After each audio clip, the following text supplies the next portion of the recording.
वक्रतुंड महाकाय सूर्यकोटि संप्रभा निर्विघ्नं कुरु मे देव सर्वकार्येषु सर्वदा सदा भवानी दाहिने गौरी पूत गणेश पांच देव रक्षा करे ब्रह्मा विष्णु महेश। देखिए 3 तारीख को जो परिवर्तनीय एकादशी है बहुत उत्तम अच्छा एकादशी है। लेकिन हाँ 3 तारीख को आप लोग एकादशी करेंगे तो 4 तारीख को ये 1:30 बजे के बाद पारण करेंगे वह कर पेठा का, क्योंकि अगले बार भी पेठा था इस बार भी पेठा है। पेठा का पारण करेंगे 1:30 बजे के बाद, उसके पहले नहीं, क्योंकि हरिवासर लग रहा है। हरिवासर में पारण नहीं करना चाहिए। तो चाय पी लीजिए, पानी पी लीजिए और मीठा खा लीजिए, लेकिन अन्न मत डालिए। अन्न 1:30 बजे के बाद डालिएगा, क्योंकि हरिवासर में पारण नहीं करते हैं। और वो दिन सवेरे से लेकर संध्या तक राम रामेति रामेति रमे रामे मनोरमे सहस्र नाम तत्तुल्यम राम नाम वरानने।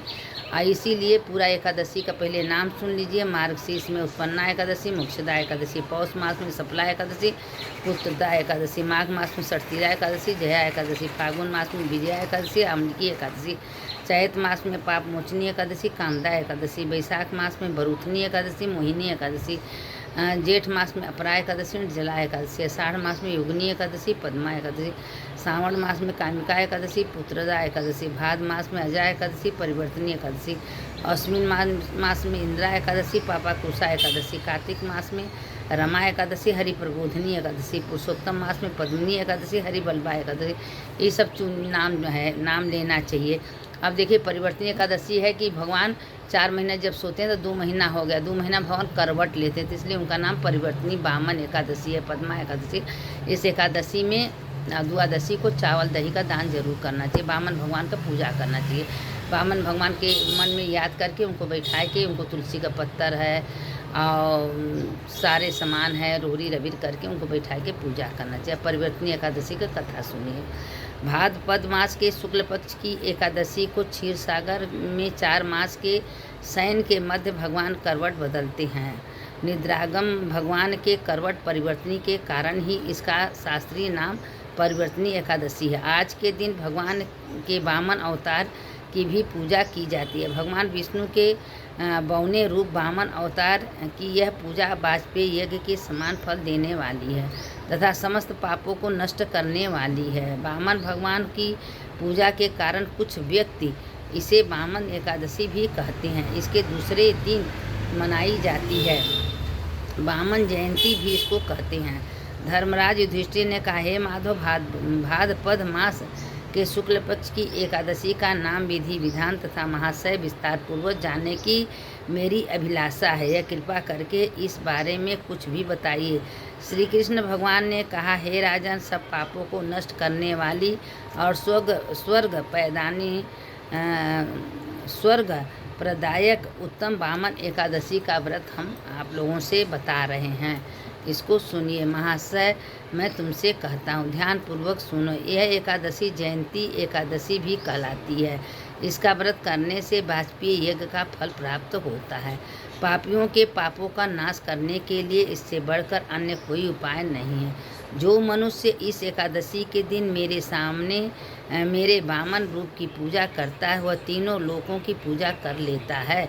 मोक्ष की इच्छा रखने वाला मनुष्य इस व्रत को अवश्य करे। जो कमल नयन वामन का कमल से पूजन करते हैं वे अवश्य भगवान के समीप जाते हैं। जो भाद्र मास शुक्ला एकादशी को व्रत और पूजन करता है उसे ब्रह्मा और विष्णु सहित तीनों लोगों का पूजन करने का पुण्य फल प्राप्त होता है।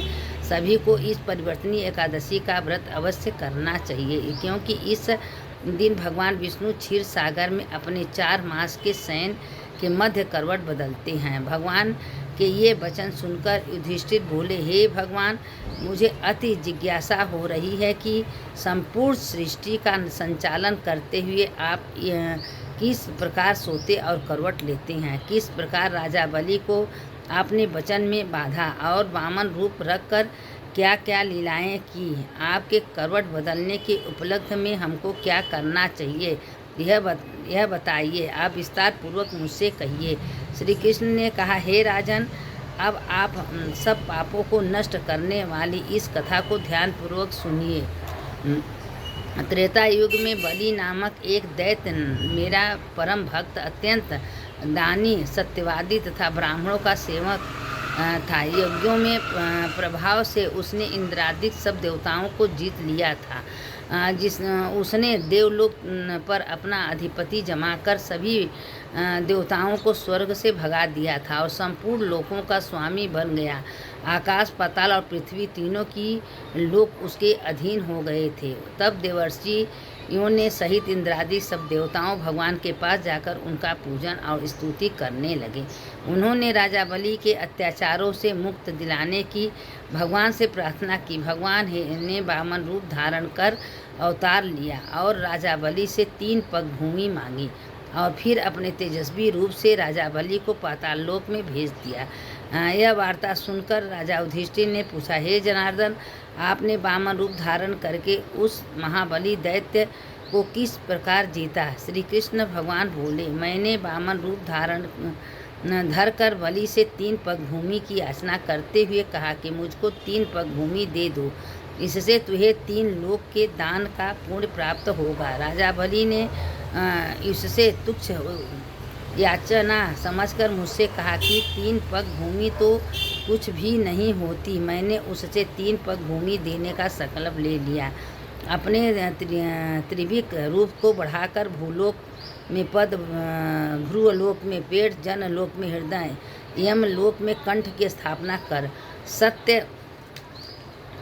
सत्य लोक में मुख, उसके ऊपर मस्तक स्थापित किया। सूर्य, चंद्रमा आदि सब ग्रहों, योग्य नक्षत्र इत्यादि देवताओं और शेष आदि सब नागगणों ने विधिवत प्रकार से वेद सूक्तों से प्रार्थना की। 2 पग नापने के बाद मैंने राजा बलि का हाथ पकड़कर कहा, राजन, एक पद से पृथ्वी और दूसरे से स्वर्गलोक पूर्ण हो गया।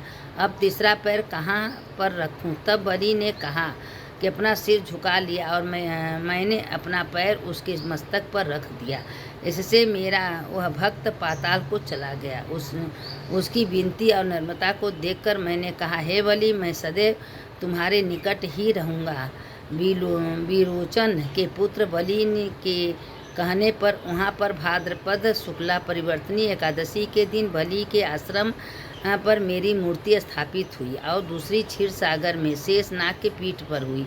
कथा सुनाने के पश्चात भगवान श्री कृष्ण ने कहा, हे युधिष्ठिर, इस एकादशी को भगवान शयन करते हुए करवट लेते हैं, इसलिए त्रिलोकी के नाथ विष्णु भगवान का आज विशेष पूजन किया जाता है। उनके निमित्त तांबा, चांदी, चावल और दही का दान उचित है। रात्रि को जागरण अवश्य करना चाहिए। जो इस प्रकार व्रत करते हैं वे सब पापों से मुक्त होकर स्वर्गलोक को जाते हैं। उनका चंद्रमा के समान निर्मल यश संसार में फैलता है। जो पापों को नष्ट करने वाले इस कथा को पढ़ते अथवा सुनते हैं उनको भी 1000 अश्वमेध यज्ञ का फल मिलता है, इसमें संशय नहीं है। कथा मात्र सुनने मात्र से 1000 अश्वमेध का फल मिलता है। तो ये जो है परिवर्तनी एकादशी का कथा। देखिए, एक बार पार्वती माता कमरे में बैठ के भगवान का नाम, विष्णु सहस्त्र नाम ले रही थी। तो भगवान भोले को बहुत तेज भूख लगा। कहें, पार्वती तुम कहाँ थी? हमको बहुत तेज भूख लगा। कहें, क्या करे प्रभु, हम विष्णु सहस्त्र नाम का पाठ कर रहे थे। तो कहें कि तुम विष्णु सहस्त्र नाम का पाठ हम तुमको बता रहे, तुम 1 मिनट में कर लो, तुमको वही पुण्य मिलेगा। तो भगवान भोले उनको कहें, बोलो पार्वती, यही मंत्र बोल देना जब तुम पूजा स्थान में जाती हो। तो राम रामेति रामेति रमे रामे मनोरमे सहस्त्र नाम तत्तुल्यम राम नाम वरानने, यह मंत्र तुम बोलोगी 1000 सहस्त्र नाम का पाठ तुमको तत्काल मिल जाएगा। तो पार्वती माँ महादेव से कहें कि ठीक है प्रभु, आप ऐसे कह रहे हैं तो आज से यही नाम हम बोलेंगे। तो यह है परिवर्तनी एकादशी कथा। सुनने वाले की जय, सुनाने वाले जो इस कथा को सुनते हैं दूसरों को भेजते हैं उनका भी कल्याण होता है। कथा का बहुत महिमा होता है। कोई व्रत पूजा पाठ करिए और जब तक कथा नहीं सुनेंगी कोई फल नहीं मिलता। तो इसीलिए मंत्र का, पूजा का महिमा बहुत है।